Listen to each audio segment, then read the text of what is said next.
এক্সেলে কি সবসময় আমরা সিরিয়াস কিছু শিখবো? মাঝে মাঝে কি এক্সেলতে একটু ফান করা যায় না? তাই তো, অবশ্যই যায়।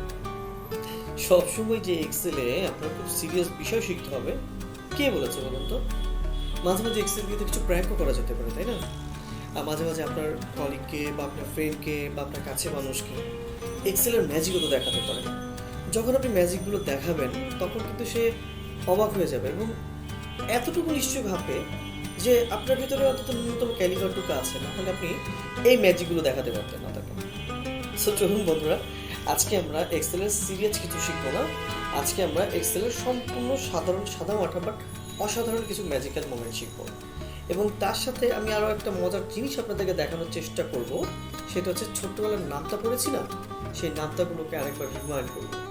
দেখা যাক না নামতাটা শিখতে পারি কিনা, 2-এর নামতা, 4-এর নামতা, 6-এর নামতা, এবার আপনার যে নামতাগুলো আছে সেগুলো আমরা শিখতে পারি কিনা, চলুন আমরা আজকে দেখে।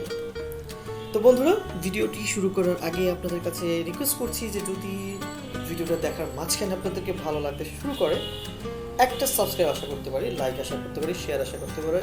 এবং আমি শুভ আপনাদেরকে ফ্যান্টোমেস চ্যানেলের পক্ষ থেকে এবং আমার পক্ষ থেকে জানাচ্ছি অনেক ভালোবাসা, অনেক অভিনন্দন। তো বন্ধুরা চলুন, আজকে আমরা দারুণ একটা অসাধারণ একটা ম্যাজিক্যাল মোমেন্ট ক্রিয়েট করব এবং আমরা এক্সেলের একটা ম্যাজিক দেখবো, যে ম্যাজিকটা আপনারা দেখলে বা জানলে অনেকেই ভাববে যে না, আপনি কিছুটা হলেও এক্সেল অ্যাডভান্স লেভেলের দিকে চলে এসেছেন। চলুন তাহলে স্টার্ট করি। নতুন ম্যাজিক, নতুন সব কিছু, এবং একই সাথে আমি কন্ডিশনাল ফরম্যাটিংটা আপনাদেরকে আরেকবার দেখাবো। ওকে ফাইন, চলুন। আচ্ছা দেখুন, এখানে আমি একটা ডাটা বেস নিয়েছি, যেখানে দেখুন সিরিয়াল নাম্বার দেওয়া আছে, নেম দেওয়া আছে, তার জানুয়ারি মাসের সেলস দেওয়া আছে, জাস্ট সেলস রিপোর্টটা নিয়ে কাজ করছি। ফেব্রুয়ারি আছে, মার্চ আছে, টোটাল আছে আপনার এই অ্যামাউন্টটা।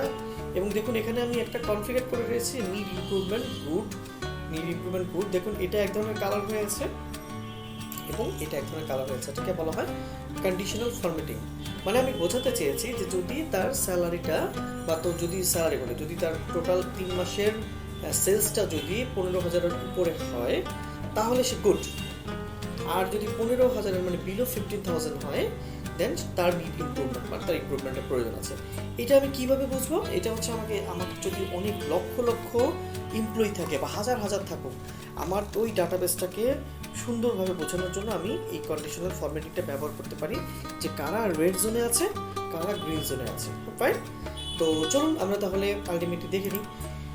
ওমা, এখানে তো কিছুই দেখাচ্ছে না, এখানে তো সব ব্ল্যাঙ্ক দেখাচ্ছে, তাহলে কেমন হলো? আচ্ছা আমি এখানে একটা টাইপ করি, তো সাপোজ 4,500 লিখলাম, দেখি কি হয়। ওমা, এখানে তো ফিগার চেঞ্জ হয়ে গেল, কিন্তু কিছু দেখাচ্ছে না তো। আমি এখানে লিখলাম 5,600, দেখেছেন এখানে কিন্তু ফিগার চেঞ্জ হয়ে যাচ্ছে, 13,700। আমি লিখলাম, ধরেন আমি এখানে লিখলাম 6,700, সাপোজ লিখে যাচ্ছি, এখানে লিখলাম 2,500। দেখুন আমার ফিগার কিন্তু চেঞ্জ হয়ে যাচ্ছে, কেন? কারণটা কি? অথচ এখানে কিন্তু লেখা শো করছে না। মানে কি এই ম্যাজিকটা? মানে কি? ইয়েস বন্ধুরা, এটাই ম্যাজিক। আপনি এমন কিছু লিখবেন কিন্তু আপনার কলিগরা টের পাবে না আপনি কি লিখেছেন, আপনার লেখাটা হাইড থাকবে বাট বুঝতে পারবে না, তারা অবাক হয়ে যাবে। যদি অ্যাডভান্স লেভেলের হয় তাহলে এখানে ডিসপ্লেটা দেখলে হয়তো ধরে ফেলতে পারে, এটা স্বাভাবিক। বাট অনেকের হয়তো হয় কি, আমরা ফার্স্ট দর্শনে কিন্তু ডিসপ্লেটা আমরা এখানে আনি না। সো সচরাচর আপনি চাইলে আরেকটু মজা করতে পারেন, এটাকে ট্রিকি করে দিতে পারেন, ঘুরিয়ে দিতে পারেন। দেন এখন যদি আপনি লিখেন 3,400, দেখুন দেখা যাবে না। আপনি যদি লেখেন 4,500, দেখুন দেখা যাবে না। এখন কিন্তু সেও দেখতে পারবে না, তাই না? তো এটা কিভাবে করলাম সেটা দেখানোর জন্য আমি আজকে আপনাদেরকে এই টিউটোরিয়ালটা তৈরি করেছি। আচ্ছা, এটা যেহেতু র ডাটা, আমি একটা টেস্ট করে রেখেছি অলরেডি। দেখুন এখানে কিন্তু আমার ফিগারগুলো লেখা আছে, তাই না? তো বরাবর আমি একদম ছোট কাজটাকে শেষ করি। আমার যেহেতু ফিগারগুলো লেখা আছে, আমি যোগফলটা বের করি, সামেশনটা বের করি। SUM আমরা যেটা করি, সাম ট্যাব প্রেস করে 3টাকে সিলেক্ট করে ওকে দিলাম, এন্টার প্রেস করলাম, দেখুন সাম হয়ে গেল। জাস্ট এটাকে এখন একটা প্লাসের মতো চিহ্ন আসবে, এটাকে টেনে দিন, আর সাম হয়ে গেল। নিচের সামটাও সেম, SUM দিলাম, কিবোর্ড থেকে ট্যাব প্রেস, আমি টোটালটাকে সিলেক্ট করলাম, ওকে ডান। এখন আমার সাম হয়ে গেল। আমি একটা প্লাস আসবে, এটাকে টেনে দিলাম, আমি এই পর্যন্ত সাম হয়ে গেল, তাই না? তো মজার বিষয়টা হচ্ছে যে দেখুন এটা তো নর্মাল কাজ। এখন আমি চাচ্ছি যে না, আমার এই লেখাগুলো মানে তার জানুয়ারি, ফেব্রুয়ারি, মার্চের সেলসটা হাইড থাকবে, যাতে কেউ বুঝতে না পারে যে সে কত সেলস করেছে, আমি শুধু দেখতে পারবো। সেক্ষেত্রে আমি কি করব? কোনো সমস্যা নাই। সেক্ষেত্রে আপনি যেটা করবেন, জাস্ট এইটাকে ক্লিক করবেন, সিলেক্ট করবেন, জানুয়ারি ফেব্রুয়ারি মাসগুলো সিলেক্ট করে যে কোনো মাউসের যে কোনো একটা সেলে ধরে রাইট ক্লিক করবেন, করে দেখেন এখানে ফরম্যাট সেলস নামে একটা অপশন আছে, ক্লিক করবেন, ভালো করে লক্ষ্য করুন। ফরম্যাট সেলসে ক্লিক করার পর দেন আমরা কাস্টমে চলে যাবো। এখানে যে টাইপ করা আছে না, এখানে টাইপ করা আছে, সেই টাইপটা আমরা উঠিয়ে দিব। উঠিয়ে দিয়ে আমরা 3 বার কোলন প্রেস করবো, 1 2 3, এন্টার। দেখুন লেখাগুলো কিন্তু আমার হাইট হয়ে গেছে, বাট লেখা কিন্তু ঠিকই আছে। কীভাবে বুঝবেন আপনারা খেয়াল করুন, এখানে 17,200 আছে, আমি এখানে দিলাম 7,600। দেখুন কি হয়, এই দেখুন ফিগারটা চেঞ্জ হয়ে গেল। তার মানে আমরা কি করলাম, সিলেকশন করলাম, করে আমি আবার দেখাচ্ছি মাউসের রাইট সাইড যে কোনো একটা সিলেক্ট মাউসের রাইট সাইড ক্লিক করবেন, ফরম্যাট সেলসে চলে যাবে, এখানে গিয়ে সরাসরি কাস্টমে যাবেন, গিয়ে আপনি সব কিছু কেটে ওটা ডিলিট করে দিয়ে শুধু 3টা কোলন দিবেন, কোলন দিয়ে ওকে করে দিবেন। তাহলে আপনার কিন্তু একটা ম্যাজিক ক্রিয়েট হয়ে গেল, তাই না? আপনি কিন্তু অনায়াসে ম্যাজিকটা ক্রিয়েট করলে আপনি আপনার কলিগদেরকে চমকে দিতে পারেন। সো প্রথম কাজটা আমাদের শেষ, এখন আমরা সেকেন্ড কাজটা করব। কি করব? আমরা যে বলেছিলাম যে যাদের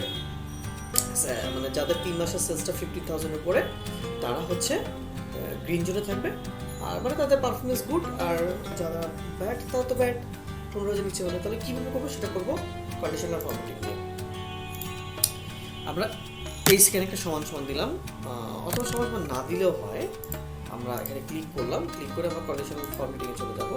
এখানে হাইলাইট সেল রুলস কি দিব, ইকুয়াল টু দিব যে যেই ভ্যালুটা আপনার কি লিখেছিলাম আমরা 15,000 এর উপরে, তাই না? 15,000 হয়ে গেছে। তাহলে আচ্ছা, এটাকে একটা কাজ করা যেতে পারে, হ্যাঁ, আমরা এটাকে একটু রেড বর্ডার করে দিই। আচ্ছা ঠিক আছে, এবার আমরা কন্ডিশনাল ফরম্যাটিং এর কাজটা শুরু করব। হ্যাঁ, এখানে আমরা আগে মার্কিং করি। হ্যাঁ,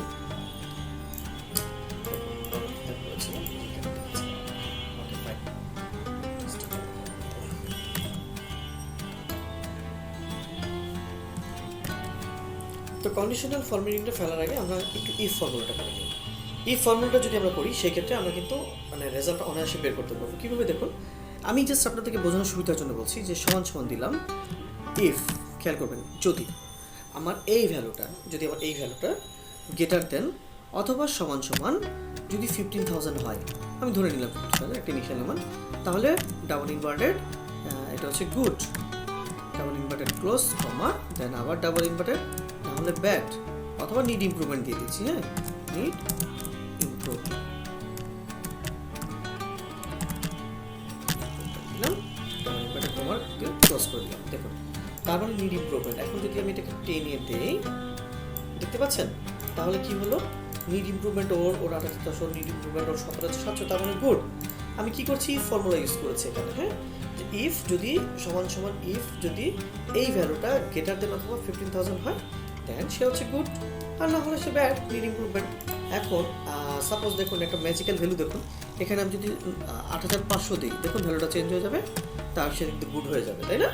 এখানে যদি আমি 2,500 3,400 দিলাম, তাও গুড আছে। আমি এখানে 2,000 দিলাম, দেখেন ব্যাড হয়ে যাবে। হাইটও হচ্ছে, ম্যাজিকটাও হচ্ছে, আবার এদিকে আপনি বুঝতে পারছেন যে কার ইমপ্রুভমেন্ট দরকার, কার গুড দরকার। এখন এটা যদি কালারফুল না হয়, তাহলে সেক্ষেত্রে কিন্তু আপনার বুঝতে একটু কষ্ট হলে হতেও পারে, যেহেতু আপনার ডাটাবেস আমি কিন্তু 10টা নিয়ে দেখাচ্ছি, এখানে ডাটাবেস হয়তো আপনার 10,000 থাকতে পারে, সেক্ষেত্রে একটু কালারফুল করে দিই। ওকে ফাইন, আমরা এখানে সিলেক্ট করলাম, কন্ডিশনাল ফরম্যাটিংয়ে যাবো, হাইলাইট সেল রুলস, এখানে লিখে দিব ইকুয়াল টু, যদি গুড হয় তাহলে সে রেড হবে না, সে লাইট গ্রিন হবে, গ্রিন ফিল্ড, দেখুন সে কিন্তু গ্রিন ফিল্ড হয়ে গেল, তার মানে সে গুড। আবার আমি কন্ডিশনাল ফরম্যাটিং আরেকবার যাই, এখানে গিয়ে হাইলাইট সেল রুলসে গিয়ে আমি ইকুয়াল টু করে দিব, যে যদি নিড ইমপ্রুভমেন্ট হয়, NWT নিড, EMPROVE, তাহলে কি হবে, সে এই তো ডার্ক হবে। দেখুন তাহলে কিন্তু আমরা অনায়াসে ধরে ফেলতে পারলাম যে কে গুড পজিশনে আছে কালারফুল দেখে, কে নিড ইমপ্রুভমেন্টের আওতার মধ্যে আছে, এবং একই সাথে আমরা এটাও শিখলাম যে কিভাবে হাইড অবস্থা থেকে আমি আমাদের রেজাল্টটা জানতে পারি। এখন এখানে একটা বিষয় হচ্ছে, আপনি চাইলে কিন্তু যে হাইড করে রেখেছেন এটা কিন্তু দেখতে পাবেন না, যদি আপনি টেনে এই পাশে করে দেন, তাহলে আপনার সিটে কিন্তু সে কিছুই দেখতে পারবে না, শুধুমাত্র তার টোটাল ভলিউমটা দেখতে পারবে এবং নিড ইমপ্রুভমেন্ট না গুড ইমপ্রুভমেন্ট সেটা দেখতে পারবে।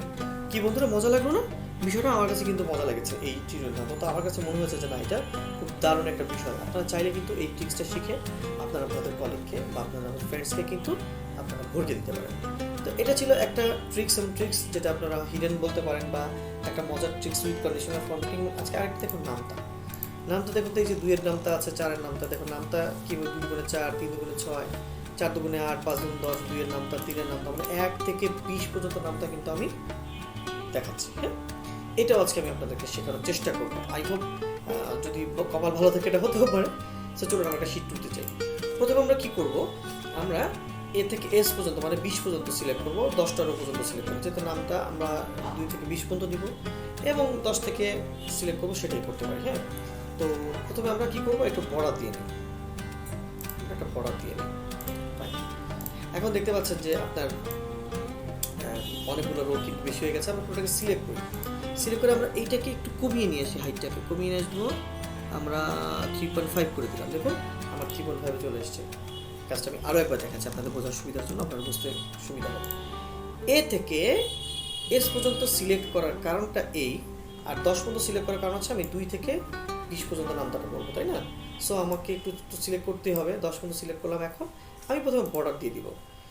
এখন দেখুন আমার কিন্তু বর্ডারগুলো প্রত্যেকটা বড় বড় আছে, আমার এত বড় লাগবে না। আমরা ছোটবেলার ম্যাথ খাতার মতো করে আমরা কাজটা করতে চাচ্ছি, সেক্ষেত্রে কী করবো, পুরোটাকে সিলেক্ট করে শুধু এসটাকে আমরা হোয়াইট 3.5 করে দিব, অথবা কাছাকাছি করে দিব 3.8657। দেখুন তাহলে কিন্তু সুন্দর হয়ে গেল, তাই না? এখন আমাদের আসল কাজটা শুরু হতেও পারে, সেটা হচ্ছে আমরা নামটা কীভাবে করবো। নামটা করার জন্য আমাদেরকে যেটা করতে হবে, Ctrl+H প্রেস করতে হবে। হ্যাঁ, সিলেক্ট করলাম, সিলেক্ট করে আমরা এখানে একটা সূত্র লিখতে পারি, অথবা আমরা কিন্তু মজা করে একটা লিখতে পারি। তো সেটা কীভাবে লিখবো, দেখুন আপনি যদি এখানে 2 লিখেন, 2 এর পর এখানে কী হবে, 4 হবে, এখানে 3, এখানে 6 লিখেন, তাহলে দেখুন কি হয়। এটাকে যদি টেনে আপনি এই পাশে করে দেন, তাহলে নামতে হয়ে যাবে। সরি, টেনে এই পাশে দিলে নামতে হয়ে যাবে। এই থেকে নামতে হয়ে গেছে। আবার যদি আমি টেনে নিচে দিই, নামতে হয়ে যাবে। আমার মনে হয় একটু পিছন থেকে নিয়ে এসেছে, যাতে 160 হয়েছে। ওকে ভাই, বুঝতে পেরেছি। আমি এটাকে কেটে দিব, এই পাশ থেকে লিখবো 2, এই পাশে 4, জাস্ট লেখা 2 গুণ 4, আমি একটা লিখবো শুধু 3, 6। কেন লিখলাম দেখুন, 2 দুগুণে 4, 4 দুগুণে 8, এভাবে আসবে। দেখুন এখন আমি এটাকে ধরে যদি আমি টেনে নিয়ে আসি এই পর্যন্ত, তাহলে দেখুন 40 হয়ে গেছে। আবার যদি নিচে টেনে নিয়ে আসি, দেখুন 200 হয়ে গেল। এখন 2 দুগুণে 4, 4 দুগুণে 6, 6 দুগুণে 8, 10, 12, 14, 16। দেখুন 2 এর নামটা, 3 এর নামটা, 4 এর নামটা হয়ে গেল। মানে এটা কিন্তু জাস্ট একটা প্র্যাঙ্ক, এটা আসলে not for serious. You have to take it, বা you should take it, because এটা জাস্ট একটা প্র্যাঙ্ক ভিডিও, মানে প্র্যাঙ্ক টিউটোরিয়াল ছিল, যে আপনারা জাস্ট শিখবেন, একটা মজা করবেন কীভাবে একটা নামটা তৈরি করে ভরকে দেওয়া যেতে পারে।